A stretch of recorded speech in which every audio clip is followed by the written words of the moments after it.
I'm Alexandra Metz. I play Dr. Yolanda Garcia on the Pitt, and you're watching Pop Culture with Pat.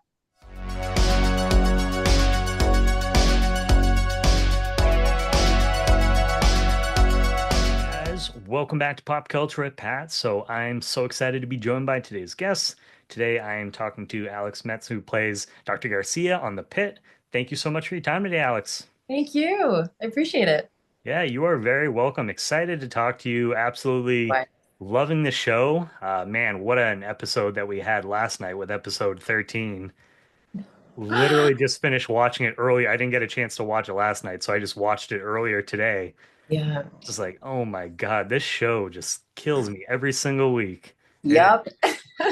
so great television. First off, congratulations to you and Thank you. the rest of the team for getting an early announcement for season two. Yeah. But and this will contain, just as a heads up, guys, this will contain spoilers for episodes 1 through 13.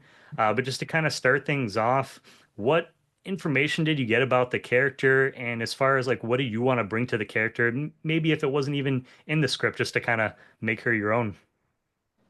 The information that I got was Garcia is she's on it. She's a boss. She's a badass.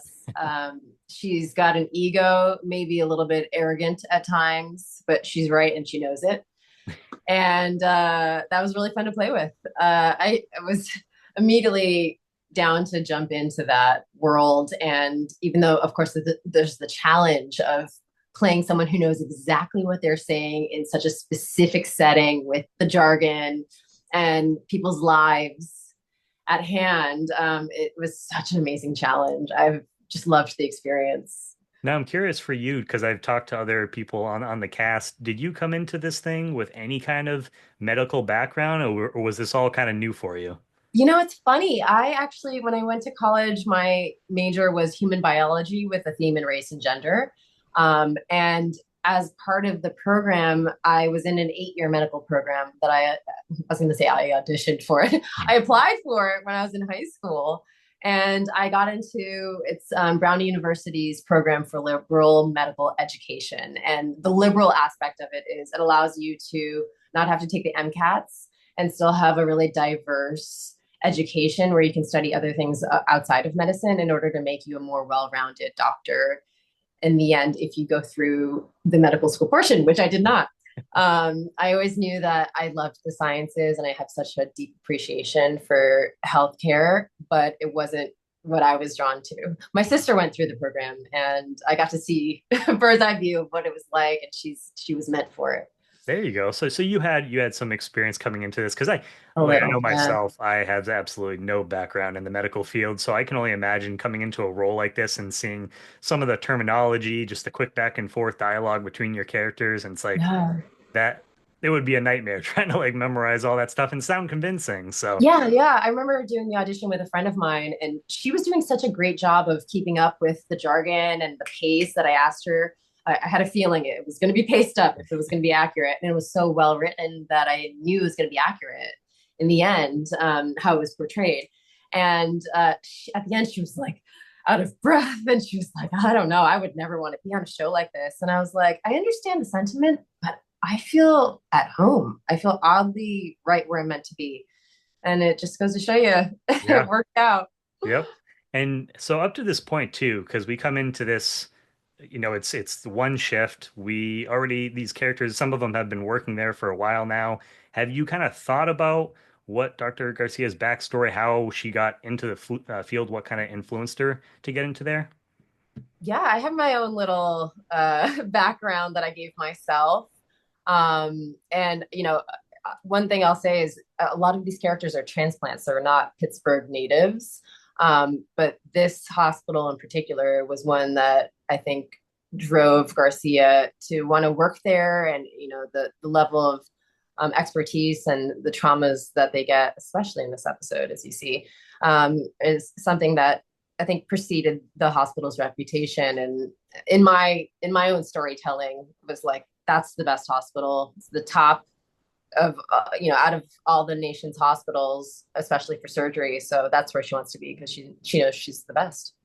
Oh yeah, no, she's definitely not lacking any confidence, which it's funny because I was Googling and went on like the Reddit forums and stuff like that, and I saw people just talking about Dr. Garcia, and you're like, and the different people just saying, "Oh, yep, that's how someone in that area how they would act." So, bravo to you for nailing that, it seems. Thank you. I got that feedback. I've heard from so many doctors that they were like, you remind me exactly of a surgeon that I worked with or I worked with previously. And it's such high praise, obviously, because as an actor, you're putting the story together and you're hoping that it's going to be accurate and you want to do a good job, quite Yeah. honestly, you know, especially with something that's so specific as this with such incredible people. You're surrounded with giants in the industry, and you want to match that level of talent and competence. Yeah, so for this first season, we get to see the first day for a number of the doctors here, Dr. Santos, Whitaker. What have you thought about what maybe Garcia's first day at the job would have looked like? That's a really good question, Pat. I'm sure at some point I had mused about it, and I think that, just to answer on the spot, it was probably a lot like these doctors that you're witnessing for the first time, Yeah, but more the doctor like Santos, who has this bravado and has to just, even if it's a mask, has to be like, I'm holding my weight in this space. I can't afford to look stupid or unprepared, and I'm going to do my best. And of course, mistakes are made. Everyone in that setting is human. But I think there's a reason why Garcia is so highly regarded, and it's because she's prepared for the circumstances that come her way, and also she's got great training. and speaking of Dr. Santos, Dr. Garcia takes a liking to her pretty early on. Why do you think Mhm. those two characters connect initially? Yeah, I think they see a lot of each other in themselves. I think for Garcia, that Santos reminds her of what it was like first coming into a setting, and there's a lot of different ways that can go. But Santos again takes the space and maybe takes some risks Yeah. that, some people don't agree with, but she still has a strong conviction, and it's not for lack of knowledge. It's just lack of experience at that point. So I think there's a lot of respect, um, and excitement for, possibly this might be a protege. This might be someone we could use and benefit from in surgery. Yeah, and the relationship, it has its up and downs too. Initially, they connect. Then there's the whole incident with the knife, and Santos is like, "Oh no, what have I done?" And then there's the whole situation with Dr. Langdon. So, can you just talk about working with Isa and just developing that dynamic and relationship between your two characters? Because yeah, we kind of get to see it go up and down in the season. Yeah, Issa's amazing. I love working with her, and she's just such a calm presence, and everyone has their own process for the acting part of things. But when you get to set and you realize, okay, we're about to do the scene that we may have just gotten, a few days ago, because the Yeah. scripts come out on a 9-day schedule. Basically, you're shooting one episode and then you're waiting to get the next one in order to start preparing, and there's no waiting time between the episodes shooting. So um, it just felt really great to have Isa as my scene partner and to have the conversations and to work certain things out. Like, okay, well, backtracking where we came from last scene, last episode, is this threading, in a way that makes sense for us as actors telling the truth? So I adore working with her. And another relationship that I really enjoy is I love the back and forth between Dr. Garcia and Dr. Langdon. Yeah. I'm curious because we obviously see as audience members that there's been a relationship established there between those two characters. Did Mm-hmm. you have any kind of conversations with Patrick just to see kind of talk about what that relationship was coming into the series? Yeah, I mean, not necessarily before we started shooting, but definitely on the day in the scenes, conversations would always come up of, oh, okay, how antagonistic is this really? Like, are we getting on each other's nerves to the point that it's getting in the way of medicine, or is it we're accomplishing what it is we set out to do in this room and helping this patient, but we also have the bandwidth and the leeway to kind of play with each other. Even if it's at the expense of confusing some of the younger doctors, like, is this a You're like, what's problem? going on? Should we be flagging this to HR, or are we getting in the way of the care for the patient? Yeah. So we had those conversations, and it was fun to figure that out together. And but there you can tell that there is a love and respect as we see once the whole situation with Santos and Langdon kind of plays out and you see Yeah. Garcia ends up standing up for Langdon and just says to Santos like you really are trouble. So you can tell that she does really care about Langdon even though they had that, that back and forth in those Yeah, scenes. yeah. There's great respect there. And I think that they've worked together for some time now and been witness to what one another is capable of. Um, and there's never been, this is the first time such a thing has arisen. So it is a big deal. And it is something that does actually happen in these hospital settings and in medical settings. So it's a very serious allegation, and Yep. I think that Garcia doesn't want to be implicated, and it's not her job to, um, you know, put people in their place. Essentially, that's Dr. Robbie's his room. Yep. It's his team, and Garcia's in and out doing what she can to help. And I know obviously you can't say with like the last couple episodes that we got, but I'll just tell you that if you haven't seen, there's been theories on the message boards as far as, well, did Garcia know what was going on with this situation and hasn't said anything Interesting. about it? Um, Interesting. yeah, there's been a couple different theories that I've seen, whether between Reddit or Facebook, and so Yeah. we'll have to see how it plays out. You Yep. always like myself. You always kind of forget sometimes as an audience member that this is all taking place in one day because I'm so used to watching shows where it plays out at least over like a week or a couple months or Right. something, and you're like, this is all happening in the same day, and so it makes sense. Sometimes you might not necessarily find out all this information in that same day, especially with everything that's going on right now. But yeah, Yeah. definitely some interesting theories on there. And Yeah. earlier we had talked about just Garcia's like confidence. Where do you think that confidence comes from? Oh man, you have to have that as a surgeon. I think it's funny because there was a time when I was as a high schooler interning at a a general practitioner's office just to have some like credits on my resume as I was about to apply to college. And at one point, one of the doctors was like, "You'd be a great dermatologist," and I was like, "I don't think that's a compliment," because as a kid, I wasn't really that interested in certain aspects of what that office was dealing with. And as I went through and almost went through medical school, I always thought I was going to be a surgeon, if any of the different modalities and choices. But I think that you become a surgeon because you are naturally born to do that. You have that predilection for the high stakes situations, that adrenaline rush, the making the right call, right when you need to. And yeah, as far as Garcia goes, she was born to be calm, cool, collected, and say what needs to be done. Yeah, I mean it's kind of it's a really cool full circle moment for you too, where you said that was something that you probably would have went into if you stuck in that line, and look at you now Yeah. that you're on the pit and you're playing that role. So it's kind of weird how that Yeah. kind of works out sometimes. Truly, it's the best of both worlds. I mean, I have so much respect for doctors, and I love what I do as an actor. And I love storytelling, and I love learning about so many different walks of life through acting. So this role is a dream come true, really. Yeah. No, I mean you and the rest of the cast, you guys have done an incredible job with season one. Prior to watching The Pit, I've never really been one that's watched any of like the medical dramas or anything like that. So this is the Right. first time for me.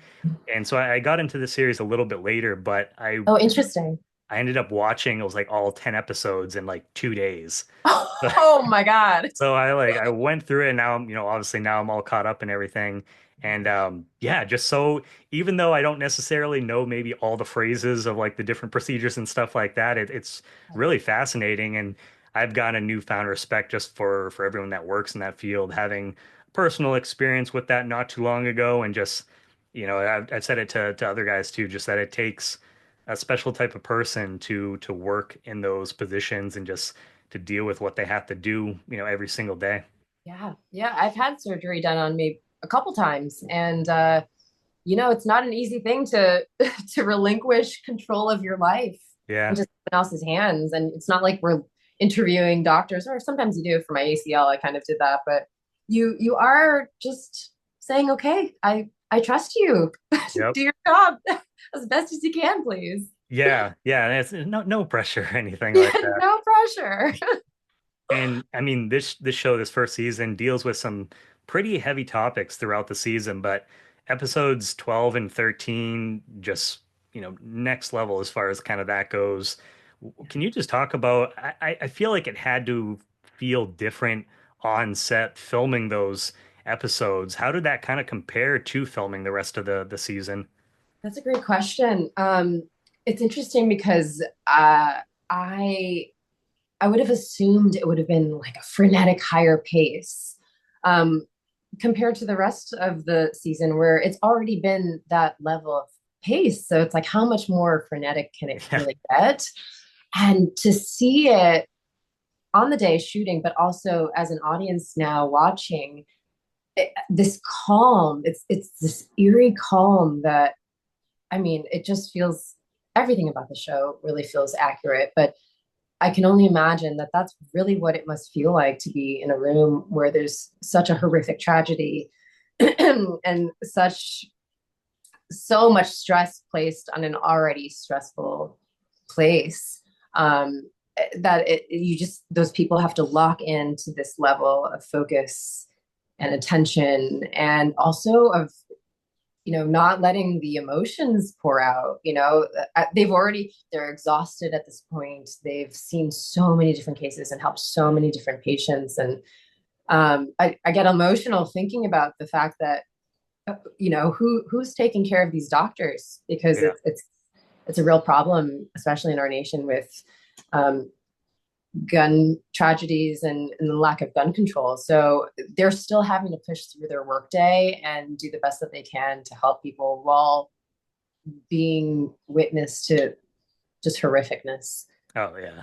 No, I can't even begin to imagine. I mean, some of the other stuff that's happened in the season too. Like there was the drowning victim, the little girl that happened like a few episodes back. Yeah. It's like sometimes which watching maybe that wasn't the best idea, like watching all 10 episodes in like a 2 day sitting of just having all of that kind of coming in at one point. So it's like definitely it was like after that, it's like I gotta go do something fun, like go for a walk and just kind of Yeah. decompress. I'm glad you got to do that. Yeah, yeah, That is for a sure. lot. How do you how does a situation like this, how does that change someone like Dr. Garcia? I mean, it's going to change everyone who's been a part of this tragedy, but how do you think that's going to, possibly change her moving forward? Good question. I think that it would make anyone want to lock into the fact that we're purposeful in this place. What we do really, really matters.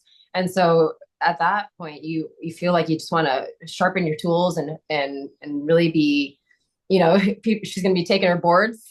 She's probably going to be, researching further and in certain things, that cases that she might come across in this tragedy. But I think when such things happen, um, it can be an inspiring thing to really be the utmost prepared for if it ever happens, God forbid, again. Yeah. Yeah. And as far as like for this season too, like we talked about, there's been a lot of, challenging moments and scenes throughout the series. For you as an actor, what scene maybe challenged you most personally? Mm. I've said this a couple times, so it might be repetition, but for other conversations. But um, I was so affected by the burn victim. Oh yeah. And I mean, that's a huge testament to the makeup team, and the prosthetics that are done on the show are just Incredible. top notch. I mean, there's hardly any special effects after the fact. I think it was maybe touched up maybe twice in the entire season, not even that scene. I can't speak to what was touched up specifically, but the burn victim, I remember seeing it and being like, just completely stunned, completely speechless, and having to really just ground myself in, okay, a reminder, this is not the first burn victim Garcia has seen. It might be one of the worst cases. And one of the things we learned on set is that when you have burns on your body, the percentage of your body that is burned, if you subtract that from 100, that's your rate of survival. That's your chance at survival. So his burns in that case were 90% Wow. all over his body. And just, God, it looked so real. So That's that was something for me to really contend with. Like, I was feeling things and I just had to cover and bottle and get the job done. yeah, I don't blame you at all because that is something that you don't, as maybe as an audience member, you don't think about. But in your situation, like you were saying, that this probably isn't the first burn victim that Dr. Garcia has had, Yeah. but you seeing it for the first It's time, my just like, oh my, first. yeah, you're like, oh my God. Yeah. But yeah, you have to remember that these characters have probably dealt with this situation at least a handful of times, probably up to this point. So to kind of approach it with that calm and poise is, yeah, I can imagine that can be pretty challenging. Yes, absolutely. But it was a fun challenge. Yeah. Um, Done. and to lean on my castmates too. I mean, it's just such a rich cast that these conversations and these things come up, and it comes up for everyone really, and it's really nice to be able to share that with each other. Yeah, and big shout out too to the makeup and prosthetics team. Oh my I feel like God. some of those like guys in the background don't necessarily get, the highlight on them as much and that stuff, it's like it really sucks you into the moment and it immerses you guys as actors too. So I Yeah, mean, shout out to those guys. But absolutely. just to wrap things up, Alex, as far as, you guys got announced for season two, what would you maybe like to explore with Dr. Garcia in season two? And is there anybody on the cast that you didn't get to maybe necessarily work with or not as much that you would love to have more scenes with in season two? Ooh, well, I'm in the midst of reading more about surgical procedures and learning more about what is possible in that realm. I fully trust all the writers and Scott, the showrunner, with the story. So I'm excited to see what they come up with. And in terms of characters to see Garcia play with and work with, God, they're all so good. I mean, the Yeah, doctors, the nurses. Um, I I think that Giavatti and Garcia had a short, scene in episode 8, really where Garcia was kind of using Giavatti to get Shamsi's consult on that case. But I think that there's a lot of interesting stuff happening with Giavatti following in her mother's footsteps, and her mother being someone that Garcia respects so deeply. Um, that it'd be interesting to see if Giavatti follows in her mother's footsteps or if she completely veers off. yeah. Um, Sometimes that stuff is, again, you're born into it. So if she veered off into something that was, more palliative care, I could see a storyline in which we try to get her back. And I feel like Giavatti's got a point to prove too, and we see that with her mother in one of the recent episodes. I feel like that would be an interesting pairing to see more scenes with you Mm-hmm. guys. I would love to see that. But Alex, I just want to say, thank you so much for your time today. It's been wonderful Thank getting you, to Pat. talk to you about the show, and Yeah. I'll work in as far as just like staying up to date with your work. Where can fans stay up to date with your work moving forward? On Instagram, I'm Metzaball Soup. There you go. I'll have my last name, and I love matzo ball soup. Awesome. Yeah. So I'll make sure to put that down below in the description so that way people can give you a follow. And yeah, I think again, thank you again for your time and you are welcome back anytime in the future. Thank you so much. I'm Alexandra Metz. I play Dr. Yolanda Garcia on The Pitt, and you're watching Pop Culture with Pat.